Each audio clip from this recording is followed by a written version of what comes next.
For those who have to flee their homes and leave everything behind to seek asylum in the UK, being given refugee status is the chance to build a new life.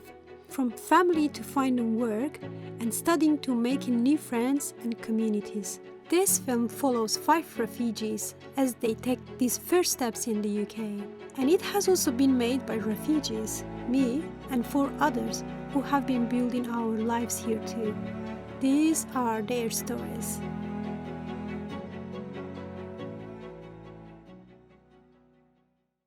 Gulsom has dedicated her life to fighting for justice for women. As a lawyer, she put many of the Taliban behind bars. So when they seized power in August 2021, she had to flee Afghanistan with just the clothes on her back. I saw a situation that I can't believe that was a real. It looked like horrible movies. Taliban was like beating them, they was shooting. She managed to get on the last plane out of Kabul with her husband Najib. But life in London, away from her family, friends, and job, nearly broke her. I had not any friends, and I got kind of depression, and I was so homesick. I am feel really lonely here, and I cannot continue life here. I said to myself, okay, Golsum, you're forced to be a refugee, but this is time that you shouldn't be sitting and thinking about sad memories and grieving things. You need to be strong and start a new life here.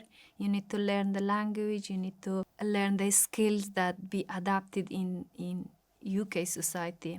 When I came here, I was desperately looking to find the English course as soon as possible, because it is hard if you cannot speak the language, and it's really hard to communicate, to get to a bus, to go for shopping. Football fanatic Baha left his beloved hometown of Aleppo after securing a scholarship to study for his MSc in structural engineering in India. As he graduated, the conflict in Syria escalated, preventing him from being able to return home, and so he sought asylum in the UK. Living in a hotel in central London, you feel it's amazing and very nice. You are in such a nice place. But when you live for a long time, you're gonna change your mind. The room is very small. Is designed for 1 person, but we are 2 inside. My roommate is sleeping here, I'm sleeping here. The big deal here is there is no table. I cannot sit and study or have a meeting here. So I jump like this, be in a prison, put my laptop here, connect. And yeah, we have got today good lunch, which is I think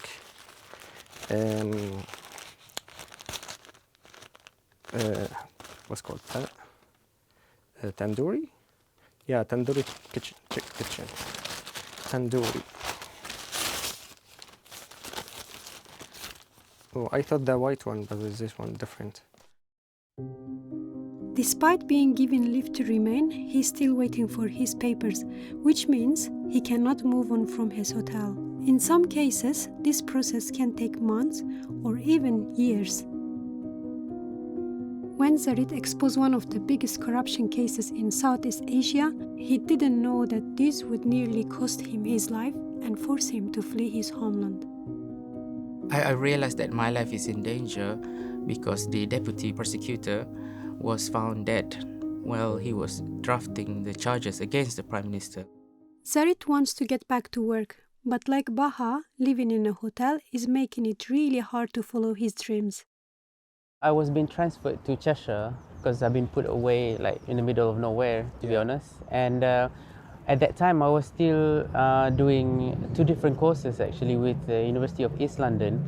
So I would come once a week, and I would walk to Manchester, which is 7 hours, and then you would take walk? Yes, From where? From in the middle of Cheshire, and then I would take the midnight bus, and then I will overnight in the bus, and then I come to the class on Wait, a you would work- walk 7 hours to Manchester on your Yes, feet. yes. Oh my God. It happens a lot because you know I don't know if you know, but we don't get much provision in terms of at that time we're not allowed to work and stuff like that. You only get like £8 something a week, which is, I think it's almost ridiculous.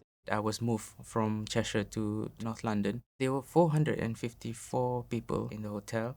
It's almost like a glorified prison, And the thing is, when people say that it's a hotel, it's not like a 5-star hotel with spa and pool, and it's just like a shelter. We have to share our rooms.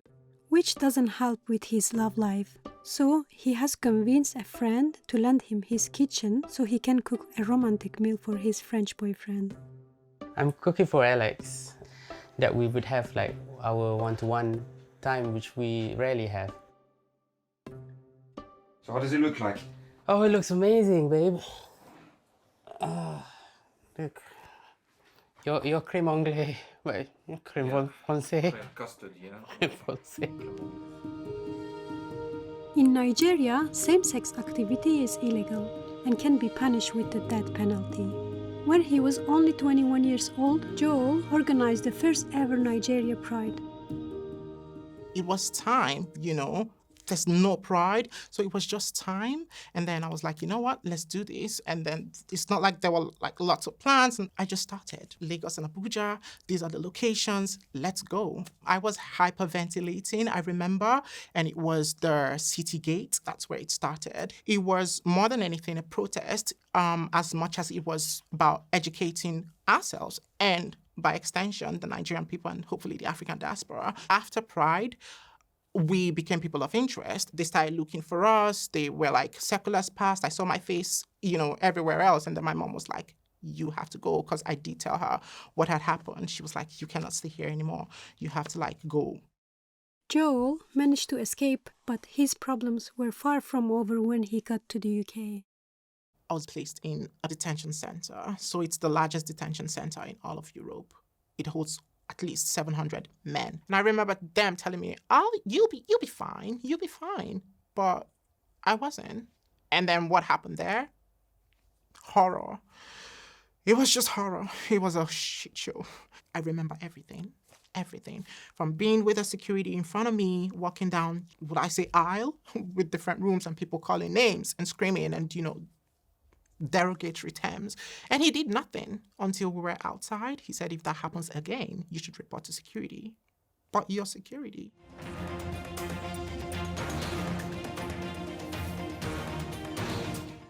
Bahadri was a prominent and outspoken advocate for human rights in Afghanistan, which also made him a prime target of the Taliban when they swept into Kabul in 2021.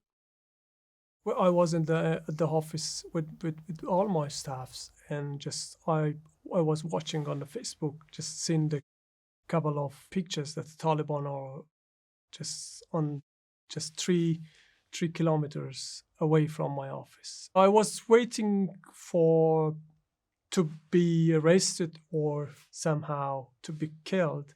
We forced to leave the country, saying goodbye to brothers and sisters. It was a moment that you cannot do anything. Family means everything to Bahadri, and after 450 days living in a hotel room with his wife and 3 children, they have just moved into their own flat and are starting to build a new life in London. I think they're lucky, honestly, in terms of education, and at least they would be able to choose their own choices in a free society. This is my school! Daddy, this is my school! Having obtained a part-time job, Bahadri spends any free time trying to help the Afghans left behind. I have a great concern of my colleagues in my families as well. There was a huge battle in the north of Afghanistan with freedom fighters and the Taliban, and we lost almost 80,000 soldiers for the protection of republic and democracy. And yeah, it's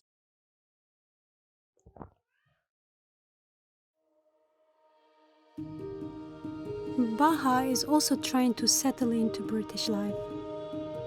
I start my life here in the UK from scratch. I have no friends, no family, no one at all. I start to get involved in the UK through mosques. I got English class. A lot of people, a lot of backgrounds, cultures, age, big, younger. Thanks to one of his new friends, lifelong Gunner Baha is about to realize a childhood dream. Oh my goodness, that's it. Emirates Stadium. But I hope we're gonna win because it's like if we didn't win, so I'm like big bad luck, you know. But I hope my face is good luck. Ole ole ole ole. Hello, Anthony. Hi. Great to see you. I've got Yeah. something special. I've got your Arsenal cap. Oh, interesting. Thank you so much. It's really nice. Oh my goodness. Very nice. Thank you so much. It's very important. Now you're a proper Yeah, fan. now I'm proper fan. Okay. Thank you so much.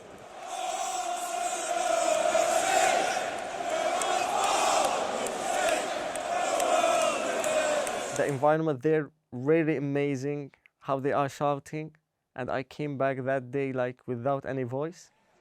Come on! Yeah! To apply for jobs and attend interviews on Zoom, Baha has additional challenges in his job search. Inside the hotel is quite like hard. The Wi-Fi is not so much because the Wi-Fi there for all people, and all people are like using the same Wi-Fi. I have applied for several companies, and I got interviewed like 4 or 5 times. Hopefully, I gonna receive a job offer soon. One of the top lawyers in her province, Gulsom is having to start her career from scratch in the UK, which is a reminder of how much her life has changed. My wedding day was the biggest day and the most memorable day for me. Since I was a child, that I wanted to one day got married, wear a beautiful white dress and invite my friends, family, everybody be happy, dancing, and I was so happy that day. Why are you laughing? Everything is funny because everybody's looking at us.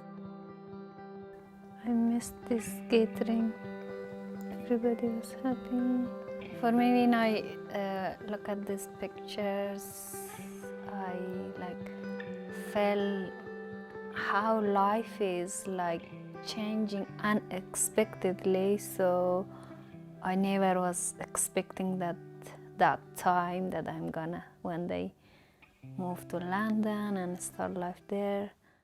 It was not a choice for me to leave my country and be a refugee to another country. It was not a choice at all. I never be able to meet my parents again, hug my mother again. So sad. Oh, almost. Go. Good. Again.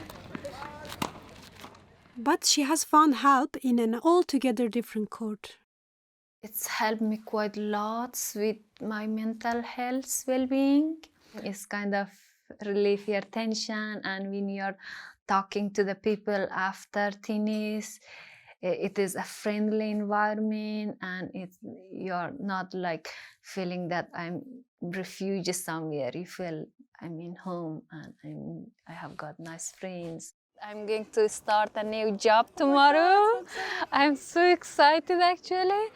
So yeah, thank you so much. Yeah. How long you haven't worked like a lawyer? Since I came from Afghanistan. And when was it? Sorry, I forgot when you.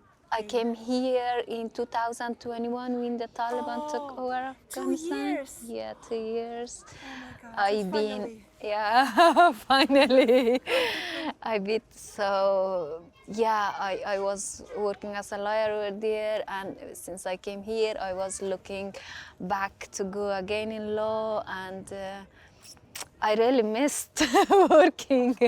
Yeah, so I'm so happy that I'm. Since being freed from the detention center, Joel has wasted no time in earning himself a name in the LGBTQIA+ activist scene in London. Last year, he won an Undergraduate of the Year award for his work and has been invited back to this year's ceremony. LGBT Trailblazer of the Future. That was my category. And the winner is Joel Mordy.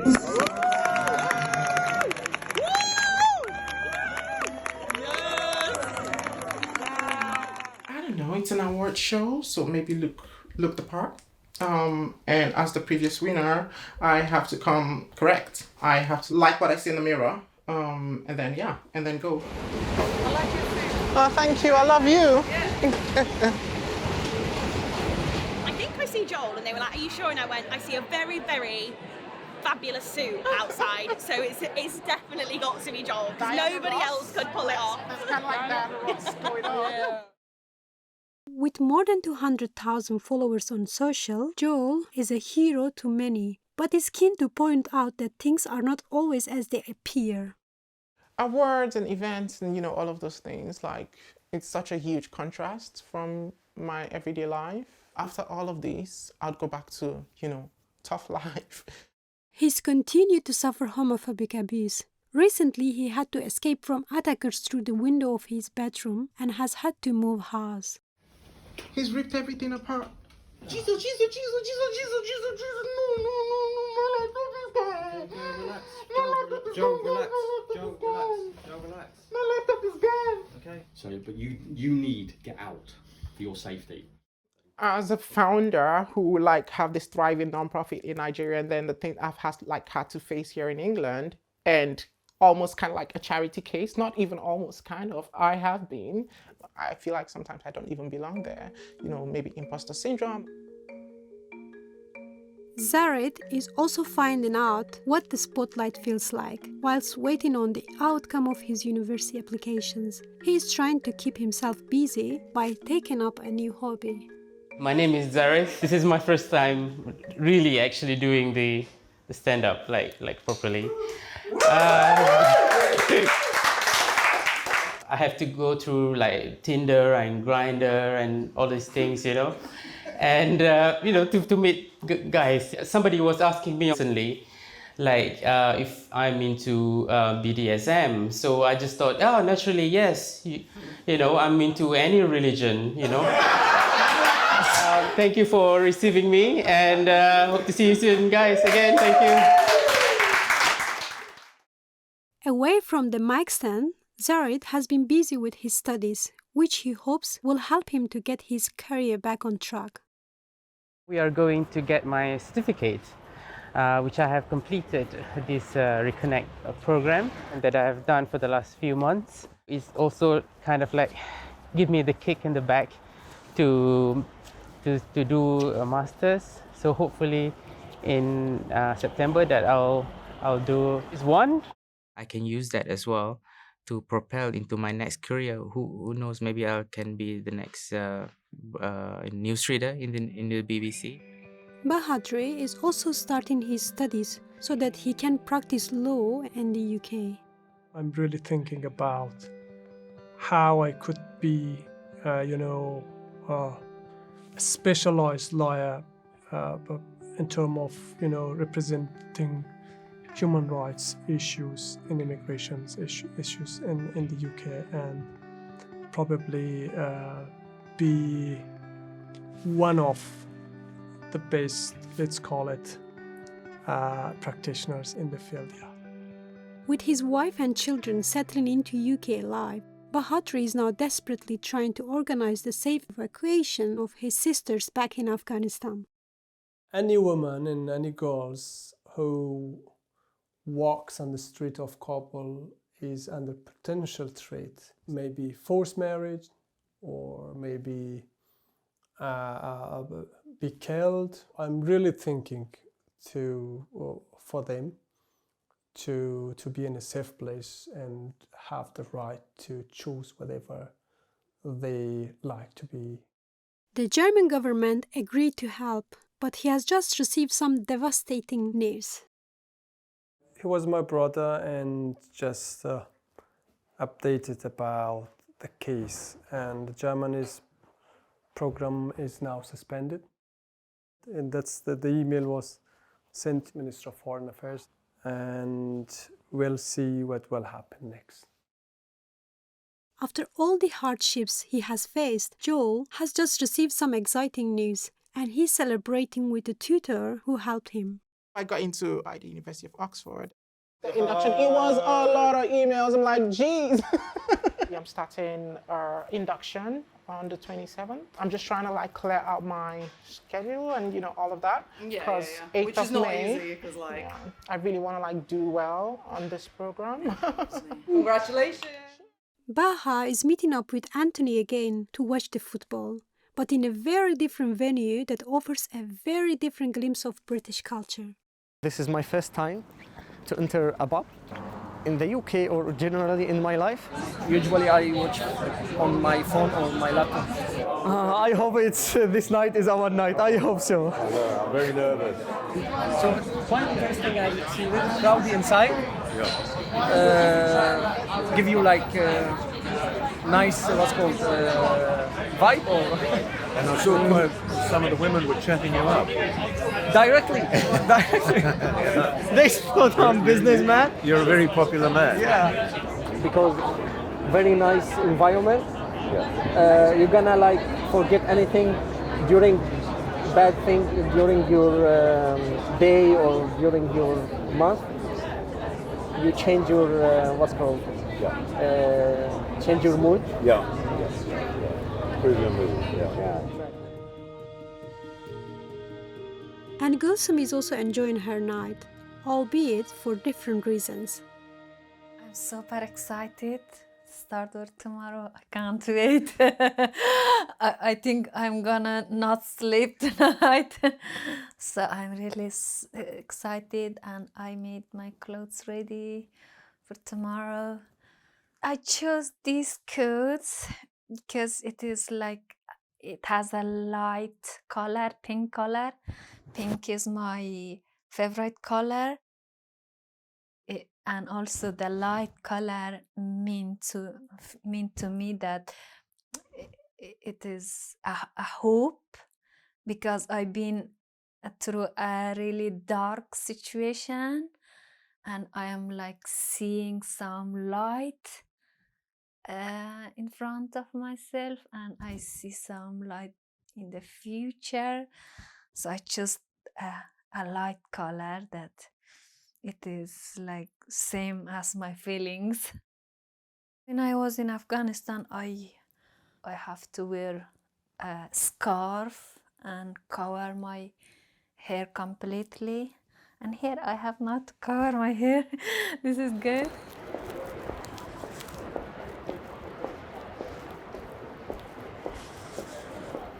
It was so nice, and I felt really comfortable in the office, and I was not strange.